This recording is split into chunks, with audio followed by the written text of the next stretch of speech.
Thân chào cả nhà, không nên xem chùa đâu đó. Nhớ đăng ký, like, comment để ủng hộ tin nha.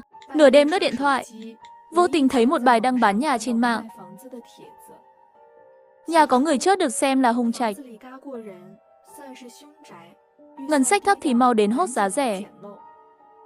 Trong phần bình luận, một bình luận được thích nhiều nhất viết rằng: có thể rót thêm vài người nữa không? Tôi không đủ tiền. Nếu thêm 2, 3 người nữa thì chắc đủ. Tôi cứ tưởng đó là trò đùa của dân mạng. Không ngờ chủ bài đăng lại trả lời có thể rớt tại chỗ. Nhìn đoạn hội thoại này, tôi bỗng cảm thấy rùng mình. Bởi vì căn nhà được giao bán chính là căn nhà tôi đang ở hiện tại. Trùng hợp hơn nữa là chủ nhà gõ cửa nhà tôi ngay lúc này. Nhìn ảnh căn nhà trong bài đăng, xác định chắc chắn là căn nhà tôi đang thuê. Nhưng chủ nhà lại là một người phụ nữ trông rất hiền lành. Hơn nữa tôi nhớ bà ấy không dành dùng điện thoại thông minh. Thu tiền thuê nhà đều thu tiền mặt. Vậy bài đăng bán nhà đó là ai đăng? Hay là có người cố tình chơi khăm? Khi tôi đang nghiêm túc lướt trang cá nhân của chủ bài đăng, WeChat bật lên một tin nhắn: đừng ra ngoài. Tin nhắn do Tiểu Lâm, hàng xóm dưới tầng, gửi. Khi tôi chuẩn bị hỏi cậu ấy, câu đó có ý gì? Cửa nhà tôi bị gõ. Nửa đêm thế này, ai lại đến tìm tôi? Tôi không dám nói gì.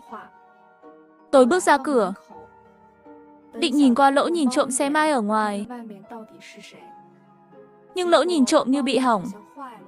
Bên trong tối đen, không thấy gì cả. Tiếng gõ cửa vẫn tiếp tục. Mỗi tiếng gõ khiến tim tôi càng thêm hồi hộp. Có lẽ chỉ là gõ nhầm cửa thôi. Tôi tự trấn an bản thân, nhưng càng cố không sợ. Càng nghĩ đến những vụ phụ nữ độc thân bị rớt trong đêm khuya. Để phòng ngừa, tôi lập tức mang ghế ra, chặn cửa, vừa kịp đặt ghế xong. Bên ngoài vang lên một giọng nói quen thuộc. Tiểu Trương, là tôi đây. Đó là giọng của chủ nhà. Chỉ là giọng của hắn nghe có vẻ kỳ lạ. Cụ thể là kỳ lạ chỗ nào thì tôi không nói rõ được. Tối muộn thế này có chuyện gì vậy? Tôi dò hỏi một câu. Hàng xóm dưới lầu nói nhà cô bị dồn nước, đã thấm xuống nhà cậu ta rồi, nên tôi lên xem thử. Giọng chủ nhà vang lên ngập ngừng bên ngoài cửa. Kỳ lạ, hàng xóm dưới lầu chính là Tiểu Lâm. Vừa nãy cậu ta còn nhắn tin cho tôi. Nếu nhà tôi thật sự dồn nước, sao cậu ta không hỏi trực tiếp tôi? Hơn nữa, nhà tôi đâu có bị dồn nước. Có phải bạn nhầm không? Nhà tôi đâu có bị dồn nước. Sau vài giây im lặng bên ngoài, chủ nhà lại lắp bắp trả lời tôi. Tôi có thể lừa cô được sao? Không tin thì cô hỏi anh ta đi. Tôi lập tức gửi tin nhắn cho Tiểu Lâm. Khi tin nhắn vừa được gửi đi, ngoài cửa lập tức vang lên tiếng ting tong. Đó là âm báo điện thoại. Âm thanh này tôi từng nghe qua. Là âm báo của điện thoại Tiểu Lâm. Bởi vì âm báo của cậu ấy rất đặc biệt, nên tôi nhớ rất rõ. Chẳng lẽ Tiểu Lâm cũng đang ở ngoài cửa? Nhà cô đúng là bị dồn nước. Tôi bận quá nên quên nói với cô. Vừa hay hôm nay gặp chủ nhà, nên tôi nhắc một chút. Không ngờ chủ nhà lại đến tìm cô muộn thế này. Nhìn tin nhắn trả lời của Tiểu Lâm, tôi càng thấy hoang mang. Đột nhiên, tin nhắn đừng ra ngoài cậu ấy gửi trước đó lại bị thu hồi.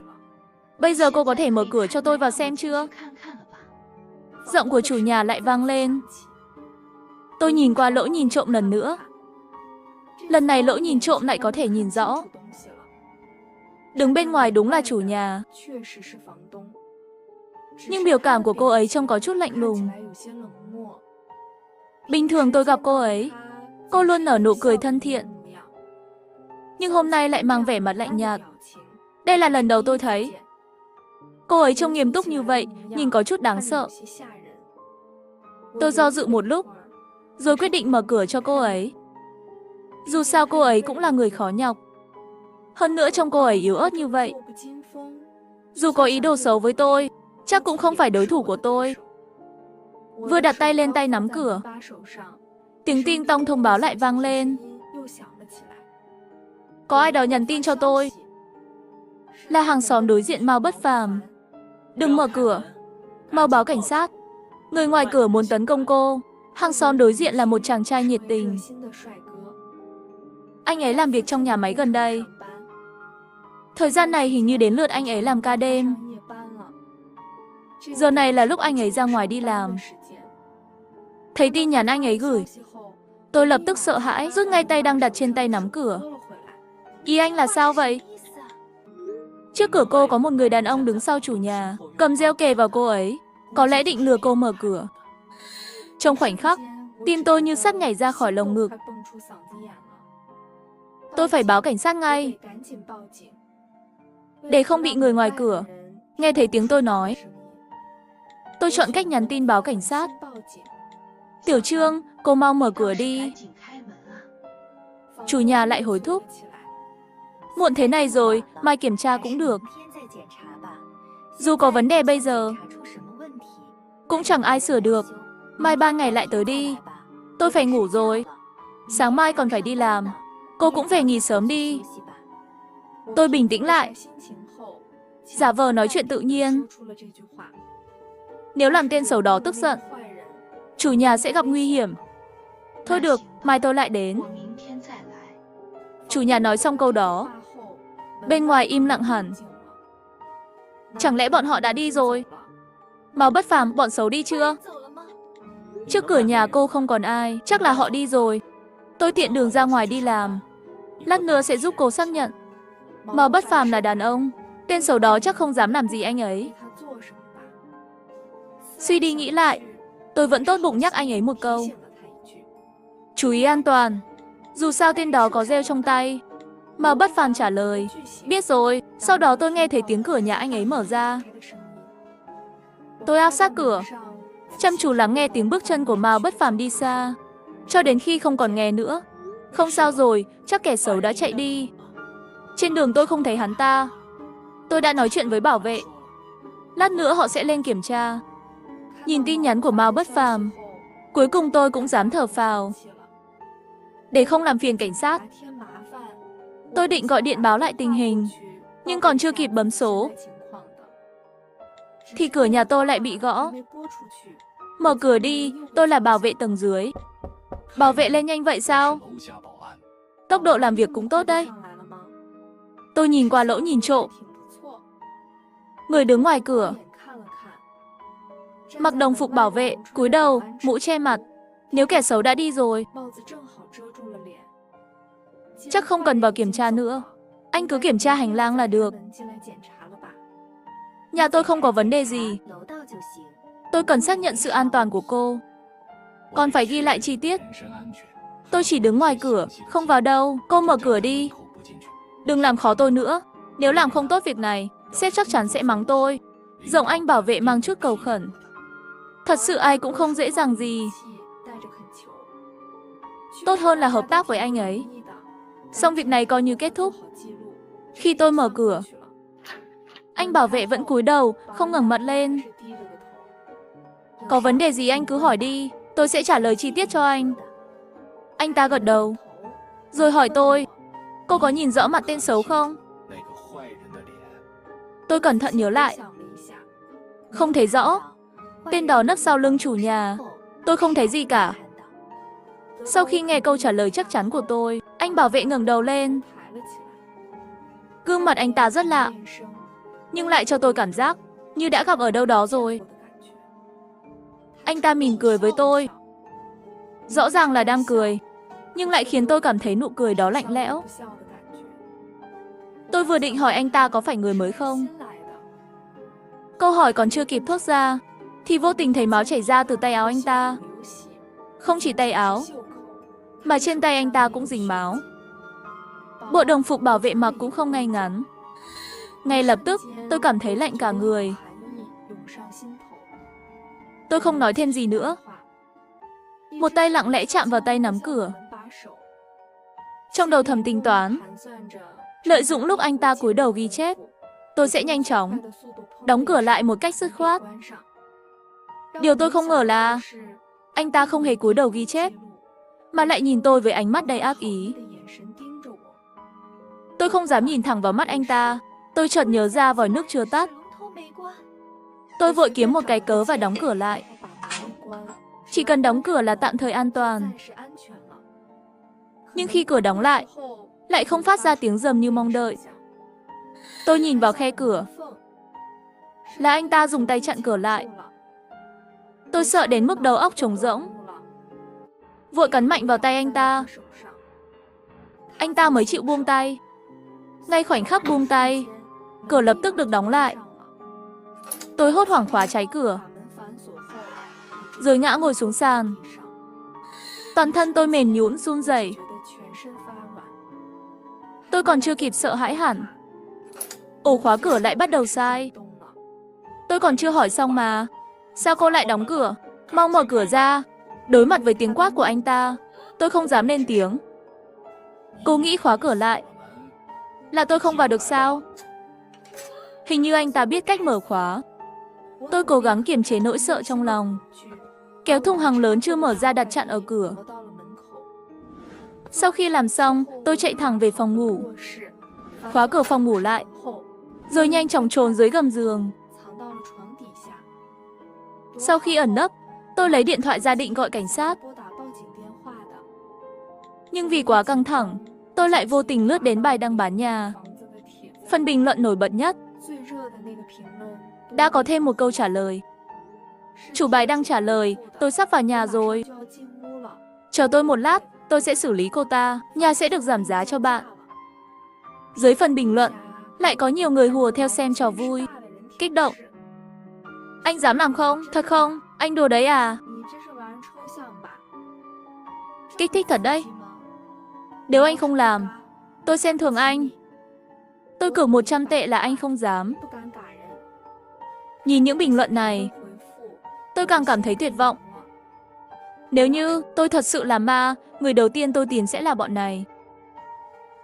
Đột nhiên, tôi nghe thấy tiếng cửa bị mở. Hắn ta đã vào được nhà. Điện thoại gọi cảnh sát cũng vừa được kết nối. Tôi không dám lên tiếng, chỉ sợ hắn ta nghe thấy.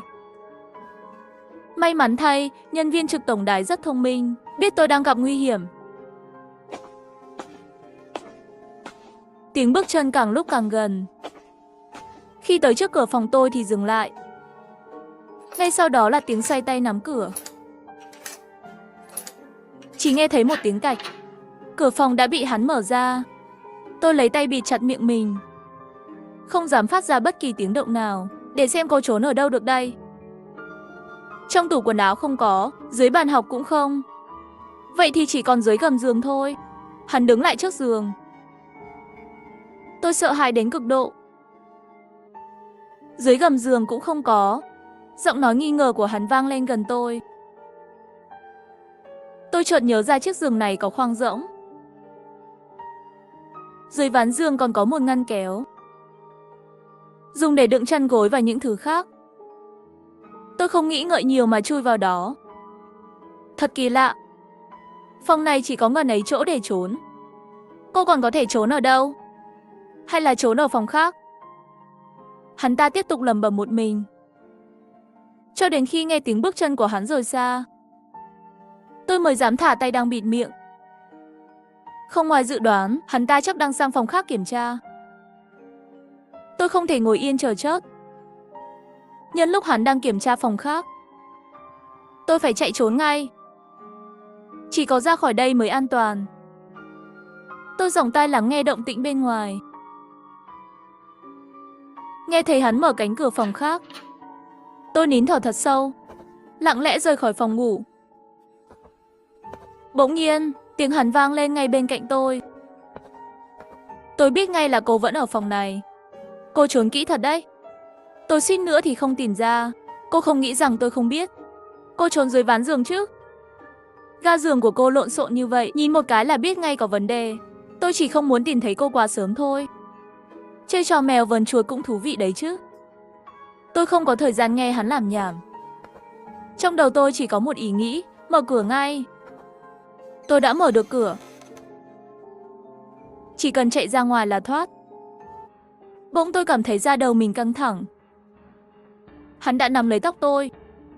Muốn chạy, đừng mơ. Hắn quăng mạnh tôi xuống đất. Gương mặt hắn lạnh lùng, từng bước tiến đến. Đầu óc tôi lúc này hoàn toàn trống rỗng. Bản năng sinh tồn khiến tôi bật khóc cầu xin hắn tha mạng. Xin anh tha cho tôi. Tôi sẽ đưa hết tiền cho anh. Đối mặt với lời cầu xin của tôi, hắn đột nhiên cười phá lên. Tôi vất vả bắt được cô. Tất nhiên là để lấy mạng cô rồi. Hắn cầm reo lên, rồi giơ qua đầu, đâm mạnh xuống đầu tôi. Tôi tỉnh dậy trên giường, cầm điện thoại lên và thấy lại bài đăng bán nhà đó. Tôi đã tái sinh. Tôi nghĩ chẳng bao lâu nữa, cửa nhà tôi sẽ bị gõ. Tôi nín thở bước đến gần cửa. Tôi lo lắng dựa vào cạnh cửa, nín thở không dám phát ra tiếng động. Giọng chủ nhà vang lên ngoài cửa. Tiểu Trương, là tôi đây, mở cửa. Nghe nói nhà cô bị dột nước, tôi đến kiểm tra một chút. Tôi nhỏ giọng trả lời, chủ nhà à, nhà tôi không bị dột đâu. Với lại bạn trai tôi sắp đến rồi. Có gì để mai hãy nói. Chủ nhà ngập ngừng một lát, cuối cùng nói, thôi vậy. Nếu thật sự không bị dột, mai tôi sẽ quay lại kiểm tra. Tôi lập tức nhắn tin cho Mao Bất Phàm. Mao Bất Phàm, nhìn xem chủ nhà và gã đàn ông đó đã đi chưa? Mao Bất Phàm trả lời, ngoài cửa không còn ai. Hay để tôi ra ngoài kiểm tra lại. Tôi vội ngăn cản, đừng ra ngoài. Chúng ta chờ xem thêm đã. Thời gian chậm chậm trôi qua, bên ngoài im ắng. Tôi nghĩ chủ nhà đã rời đi. Thì đột nhiên nghe thấy tiếng ổ khóa sai. Tôi vội nhắn tin cho Mao Bất Phàm. Mao Bất Phàm, gã đàn ông đó có quay lại không? Nếu hắn vào được, anh nhất định phải tìm người cứu tôi. Mao Bất Phàm an ủi, đừng lo, tôi sẽ cứu cô. Tôi nghe thấy tiếng cạy khóa ở cửa chính, vội vàng nhắn tin, nhanh lên. Hắn có thể sắp tìm ra tôi rồi. Mao Bất Phàm trả lời, tôi đã gọi người đến cứu cô rồi. Hãy cố gắng chịu đựng một chút. Sau đó, tôi nghe thấy tiếng ẩu đả bên ngoài. Mao Bất Phàm hét lên, Vi Vi, cô có thể ra ngoài rồi, tên xấu đã bị tôi bắt. Tôi phấn khích mở cửa ra, nhưng lại nhìn thấy Mao Bất Phàm toàn thân đầy máu, quỳ sụp xuống đất. Phía sau anh ấy là hai gã đàn ông. Một trong số đó là kẻ giả dạng bảo vệ, gã kia là một người đàn ông lạ mặt. Hoảng sợ, tôi định đóng cửa lại, nhưng bị gã đàn ông lạ đá tung ra. Tôi cũng bị đẩy ngã xuống đất. Hắn cười lạnh, cô cũng thông minh đấy. Muốn anh ta gọi người đến cứu cô, nhưng cô không ngờ rằng làm việc nguy hiểm thế này, sao có thể chỉ có một người. Hắn quay sang Mao Bất Phàm và ngay trước mặt tôi, hắn kết liễu anh ấy bằng reo. Mao Bất Phàm ngã xuống đất. Tôi tuyệt vọng khóc lóc, xin anh, đừng giết tôi. Hắn lạnh lùng đáp, cô nghĩ có thể sao? Một người cũng chớt, hai người cũng chớt. Điểm khác biệt duy nhất là anh ta chớt vì cô, là cô đã liên lụy đến anh ấy. Hắn giơ reo lên, tôi nhắm mắt lại, chuẩn bị đón nhận nhát reo chí mạng. Nhưng giây tiếp theo, tôi lại tái sinh.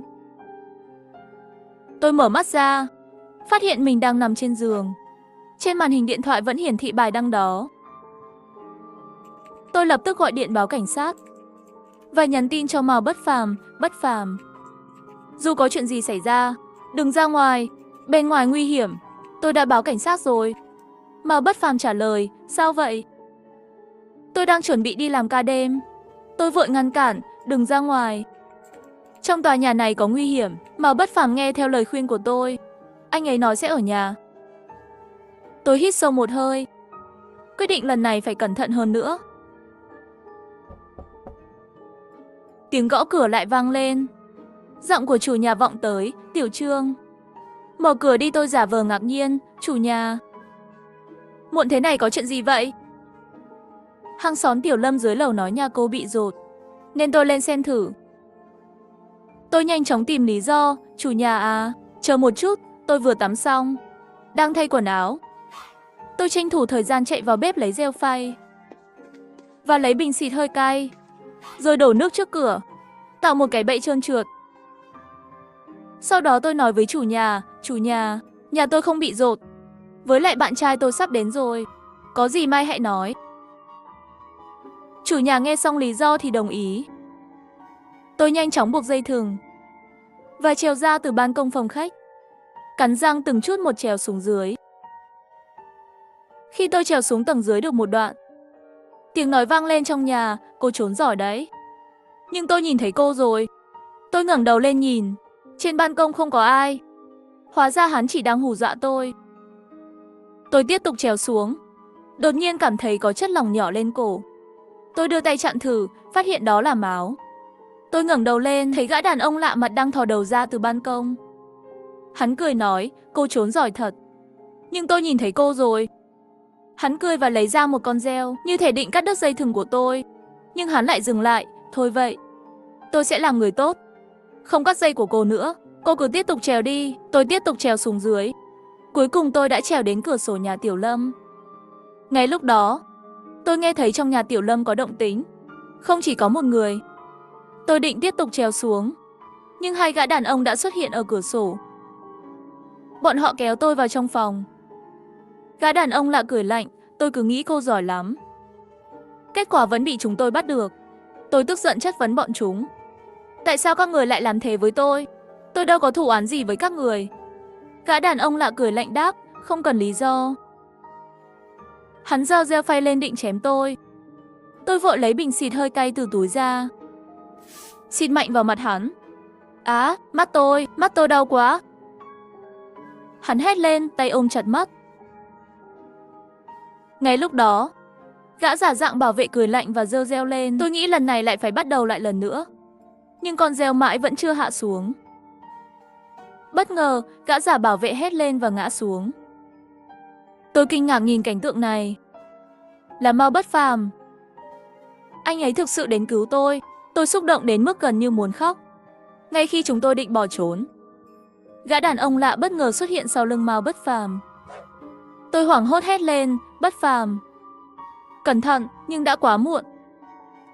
Tôi tuyệt vọng nhắm mắt lại, không dám nhìn cảnh tượng tàn nhẫn đó. Bất ngờ, tiếng còi cảnh sát vang lên. Cảnh sát cuối cùng cũng đến. Cảnh sát hét lớn, thả anh ấy ra. Tiếng đập mạnh vang lên. Tôi thở phào nhẹ nhõm. Sau khi cảnh sát đến, tôi vẫn còn trong trạng thái bàng hoàng. Thậm chí không biết mình đã đến đồn cảnh sát như thế nào. Khi cảnh sát thẩm vấn tôi hoàn toàn không biết gì. Không hiểu tại sao những người đó lại nhằm vào tôi. Cho đến khi cảnh sát hoàn tất biên bản, tôi mới biết được sự thật. Hóa ra, gã giả dạng bảo vệ chính là bạn trai của chủ nhà. Họ cố tình tạo ra sự sợ hãi, dùng bài đăng và bình luận nổi bật khiến tôi rơi vào khủng hoảng tinh thần. Chủ nhà bị hắn đe dọa, phải giúp bọn chúng lừa tôi mở cửa. Còn Mao Bất Phàm, anh ấy đã âm thầm thích tôi từ khi tôi chuyển đến. Tôi cần phải đối mặt với sự việc này.